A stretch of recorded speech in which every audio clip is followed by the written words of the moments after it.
సరే కిరణ్ అట్లే సరే కిరణ్ సరే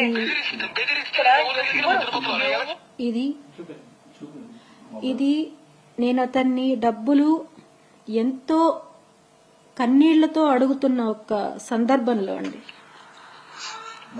ఇవ్వకపోతే ఏమవుతుంది? ఇవన్నీ ఎలక్షన్ ముందు, ఇప్పుడు కాదు. సరే కిరణ్ అట్లే డబ్బులు ఇస్తా సరే కిరణ్ సరే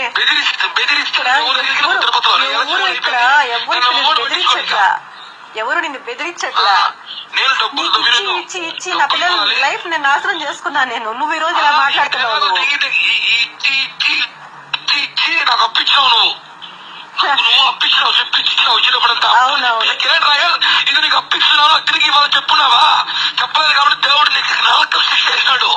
ఇప్పుడు కాదు శిక్ష నీకు పడతాది. చూడు, పెట్టు, తట్టుకోలేరు కుటుంబం. చూద్దాం.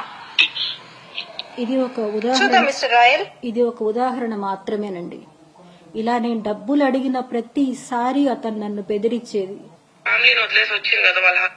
ఇవి నా దగ్గర ఇంకా చాలా ఇంకొక అమ్మాయి ఉన్నాయండి. అవి నేను బయట పెట్ట తలుచుకోలేదు వాటిని. ఎందుకంటే నా లైఫ్ స్పాయిల్ అయినట్టు ఆ అమ్మాయి లైఫ్ స్పాయిల్ అవ్వాలని నేను అనుకోవట్లేదు. నేను మీడియా ముందర నా తర్వాత వచ్చిన అమ్మాయి ఎవరి వల్ల అయితే నాకు ప్రాబ్లం వచ్చిందో ఆ అమ్మాయిని కూడా ఇంకా ఘోరంగా ట్రీట్ చేశారండి వాళ్ళ ఇంట్లో.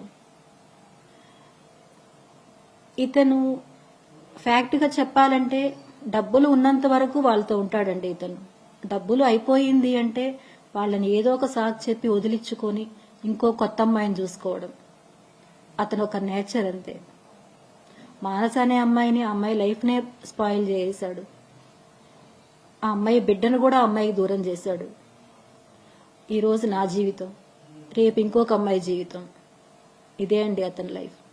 నేను ఆ విషయంలోనే అండి మోసపోయింది. ఎందుకంటే ఆ అమ్మాయి అంత ఇదిగా వచ్చేది మా చెల్లెలు అని చెప్పిన తర్వాతనే వాళ్ళ చెల్లెలే కదా వచ్చేది అని నేను నమ్మానండి. నాకు అప్పుడు తెలియదు మానస అనే అమ్మాయితో ఇలా ఉంది అని. నాకు అప్పుడు తెలియదు. వాళ్ళ చెల్లె వస్తుంది అని అనుకున్నాను తప్ప నాకు ఇంకొక నాకు తెలియదండి. ఇప్పుడు అతను ఈ రోజు మాట్లాడుతున్నాడు, ఎంతో హీనంగా మాట్లాడుతున్నాడు.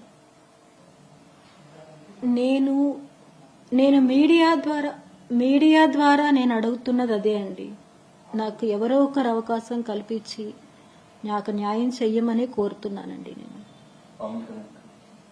ముఖ్యంగా పవన్ కళ్యాణ్ గారిని అడుగుతున్నానండి. నేను ఆడబిడ్డకు ఎక్కడ కష్టం వచ్చినా నిలబడతాను అన్నారు. ఈ ఆడబిడ్డ కష్టం వచ్చిందన్నా నిలబడన్నా, నాకు దయచేసి నిలబడన్నా. నాకు మీకు నేను ఇంతకు ముందు చెప్పానండి. ఇంతకుముందు నేను మీకు చెప్పాను అతను వీడియో రికార్డ్ ఇమ్మని.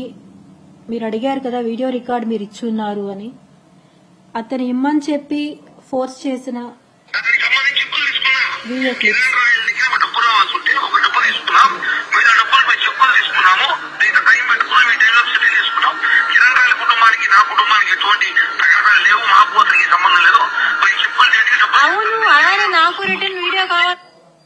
ఇలా అతను నన్ను బెదిరించి నేను ఏం వీడియో రికార్డ్ ఇవ్వాలో కూడా అతనే చెప్పి చేపించుకున్న వీడియో రికార్డ్స్తే తప్ప నాకు నేనే ఇచ్చిన వీడియో రికార్డ్స్ కాదండి అవేవి.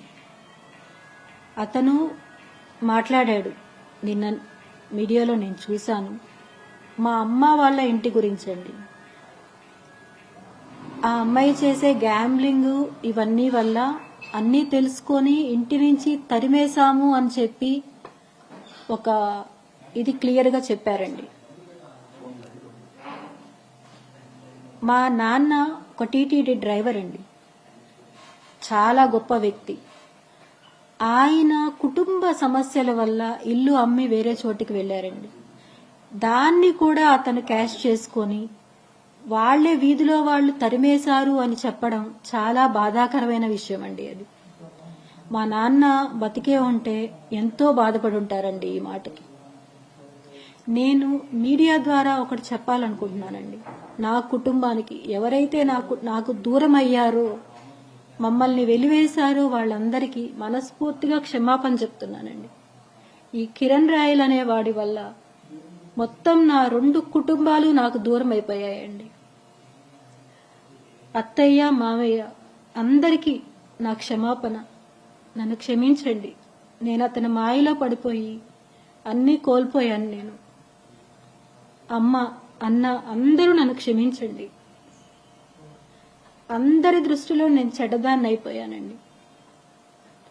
వాళ్ళందరూ కిరణ్ని నమ్మద్దు నమ్మద్దు అని చెప్పిన గుడ్డిగా నమ్మానండి. నేను అతన్ని గుడ్డిగా నమ్మి ఈరోజు నా పిల్లలకి ఏమీ లేకుండా చేసుకున్నానండి నేను. అలాంటి నన్ను అతను ఒక వైసీపీ వాళ్ళ దగ్గర